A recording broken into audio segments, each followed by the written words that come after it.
Good evening. The world is on edge tonight after Iran made good on its promise, launching a revenge attack on the United States following the death of its top military leader. The country firing a series of strikes on 2 military bases in Iraq full of US troops. Ballistic missiles leaving Iran bound for neighbouring Iraq. And in Iraq, the result.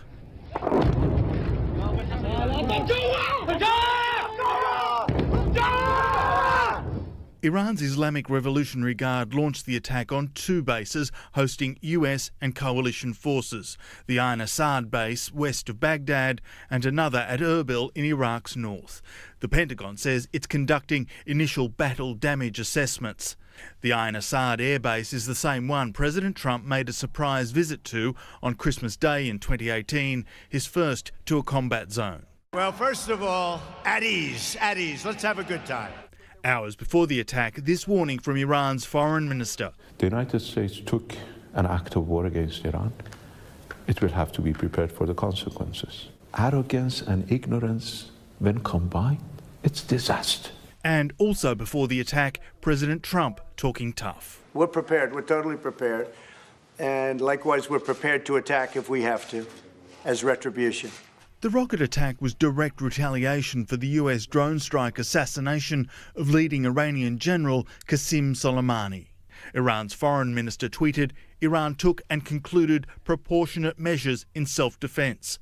The US president won't address his nation until the morning, but replied, all is well, so far, so good. We have the most powerful and well-equipped military anywhere in the world by far.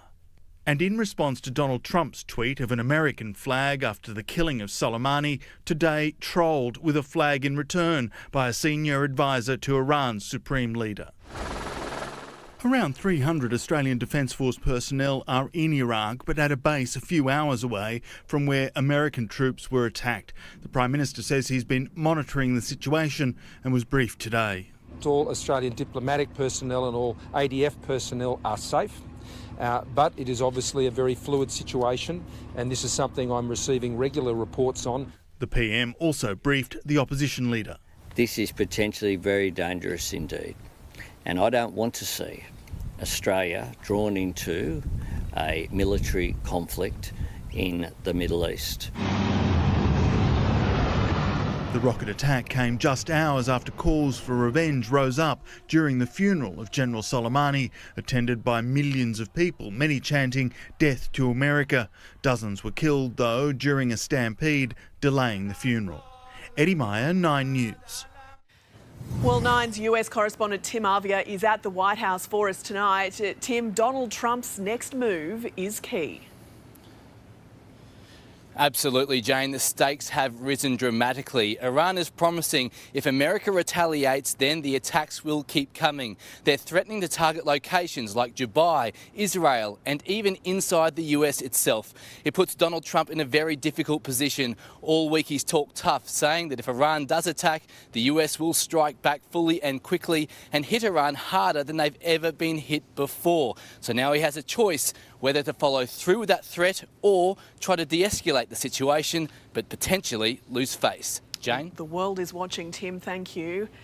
And it's not only been an eventful but also a tragic day in Iran. A Ukrainian passenger plane crashing in Tehran, killing all 176 people on board.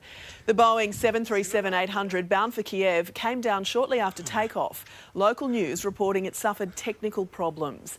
This unverified video apparently shows the plane on fire, then exploding as it hit the ground.